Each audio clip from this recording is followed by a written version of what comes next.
मेरे दरगाह को लेके जो बयानबाजी कर रहा है और तूने जो केस फाइल किया है, अब तेरा सर कलम कर दिया जाएगा, गर्दन काट दी जाएगी और इस बात को तू रिकॉर्ड कर ले। मेरा विष्णु गुप्ता भाई उनसे संदेश है कि आकर यहाँ माफी मांग ले वरना उन्होंने जो गुस्ताखी की है उसकी सजा वो भुगतेंगे। जिस अजमेर की दरगाह पे हर साल 10 साल से यही प्रधानमंत्री चादर भेजता है, उस अजमेर की दरगाह पे इन्होंने एप्लीकेशन लगा दी।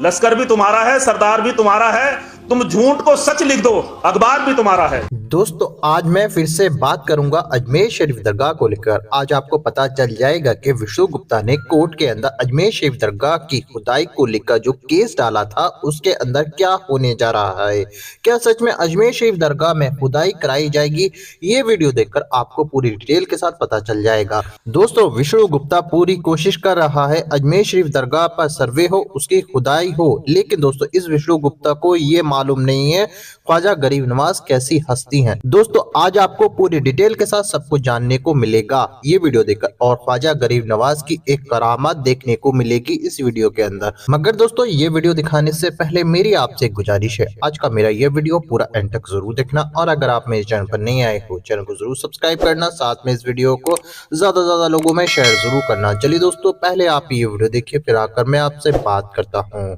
जिस अजमेर की दरगाह पे हर साल 10 साल से यही प्रधानमंत्री चादर भेजता है, उस अजमेर की दरगाह पे इन्होंने एप्लीकेशन लगा दी। लश्कर भी तुम्हारा है, सरदार भी तुम्हारा है, तुम झूठ को सच लिख दो, अखबार भी तुम्हारा है।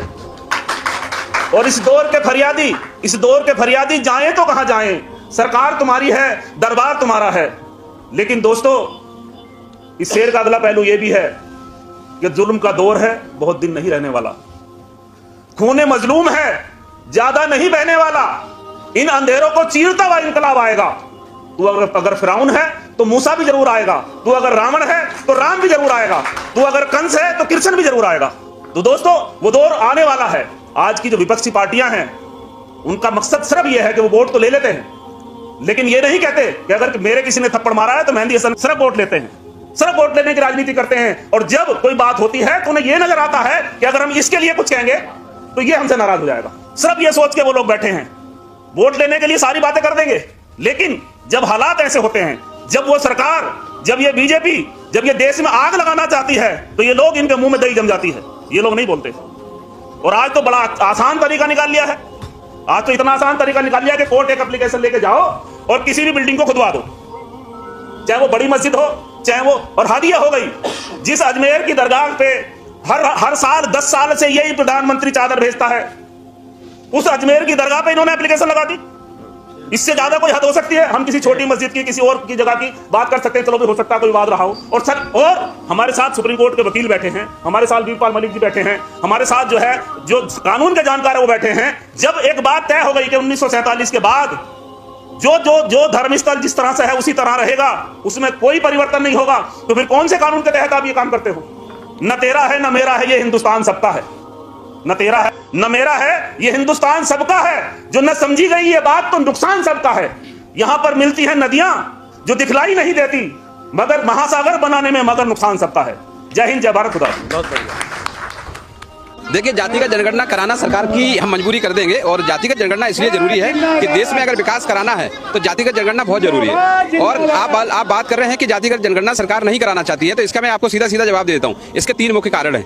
नंबर 1, नंबर 2 सुप्रीम कोर्ट, और नंबर 3 चुनाव आयोग। सरकार को ओवर कॉन्फिडेंस है, इन तीनों चीजों पे उन्होंने कब्जा कर लिया है। इसलिए जनता का और लोकतंत्र का, आज के समय में लोकतंत्र का कोई भी इसमें विश्वास नहीं बचा है। लोकतंत्र को ये चाहते ही नहीं है कि हम लोकतंत्र को जिंदा रखें। यही कारण है कि वो जनता को किसी भी प्रकार का डर उनके अंदर है नहीं। लेकिन हम इस बात को फिर आश्वस्त कर रहे हैं कि चाहे बलिदान देना पड़े, लेकिन हम जातिगत जनगणना करा के रहेंगे। ओबीसी महासभा का अनेक संगठनों के साथ आज महापंचायत है।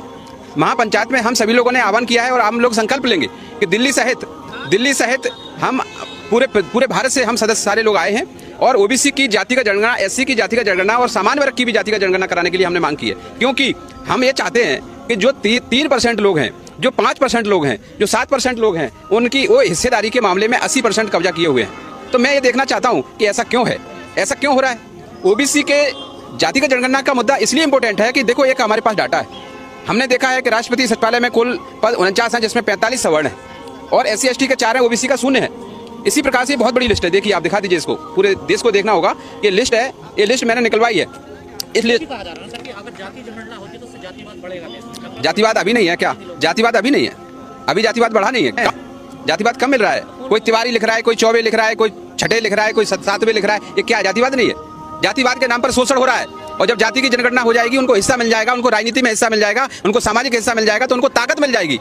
ये जो रिजर्वेशन है ना, ये कोई भीख नहीं है, ये प्रेजेंटेशन है, ये हिस्सेदारी है। और मैं चाहता हूँ ओबीसी महासभा के नेतृत्व में कि हिस्सेदारी सबकी होनी चाहिए। इसमें दिक्कत क्या है सरकार को? क्या प्रॉब्लम है सरकार को? क्यों नहीं देना चाहती हिस्सेदारी? इसका हिस्सेदारी इसलिए नहीं देना चाहती कि जो 3% लोग हैं वो 80% जो देश की आर्थिक स्थिति पे 80% पे कब्जा है, तो वो सरकार इसीलिए इनसे डर रही है कि 80% लोग हैं, जो लोग आज भूखमरी के कगार पे हैं, जो 3% लोग हैं वो आज पूरी तरीके से इनका देखिए दबाव क्या, दबाव सरकार से बड़ा कुछ नहीं दबाव होता है। सरकार के पास सारे सिस्टम पे कब्जा है, ईवीएम पे उनका कब्जा है, चुनाव आयोग पे उनका कब्जा है, सुप्रीम कोर्ट पे उनका। तीन ही तो ताकतें हैं हमारे देश की। आप जैसे मीडिया साथी हैं, आप देखिए, मैं नहीं लगा रहा हूँ, पूरा देश आरोप लगा रहा है।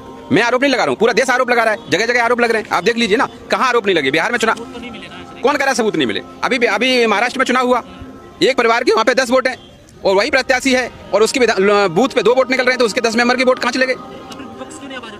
देखिए विपक्ष इसलिए आवाज उठाता, मैं आपको बार बार बता रहा हूँ कि ओबीसी का नुकसान तो सभी ने किया है। आज मैं पक्ष और विपक्ष की बात नहीं कर रहा हूँ, मैं ये कह रहा हूँ कि आज केंद्र में भारतीय जनता पार्टी की सरकार है, उससे पहले कांग्रेस सरकार थी, कांग्रेस सरकार ने भी नहीं कराया। कांग्रेस सरकार का भी पक्ष थोड़ी कर रहा हूँ मैं तो ये कह रहा हूँ कि हमारे लिए कांग्रेस और मानवर कांसीराम साहब ने क्या कहा था कि कांग्रेस और बीजेपी सांपनाथ और नागनाथ है, तो उसमें मानवर साहब ने गलत क्या कहा था? आज वही तो है, वही चीज हो रही है। हम लोगों को ना कांग्रेस ने जनगणना के लिए हमें आगे आने दिया और ना भारतीय जनता पार्टी आगे दे रही। अरे नहीं है, ये गुलाम है, नेता नहीं, इनको नेता नहीं कहते हैं। नेता मानवर कांसीराम साहब थे। देखिए अखिलेश यादव तो बात बोल रहे हैं ना, पीडीए की बात कर रहे हैं ना, पीडीए की बात तो की है ना अखिलेश जी ने। मैं ये नहीं कह रहा हूँ, मैं इनकी बात कर रहा हूँ। जैसे हमारे भारतीय जनता पार्टी में ओबीसी के लीडर हैं, मैं उनकी बात कर रहा हूँ। वो नहीं बोल सकते, वो करा के बात करके दिखाएं जाति का जनगणना की। एससी के 131 सांसद हैं, बात करके दिखाएं, लेकिन गुलाम है, ये बात नहीं करेंगे।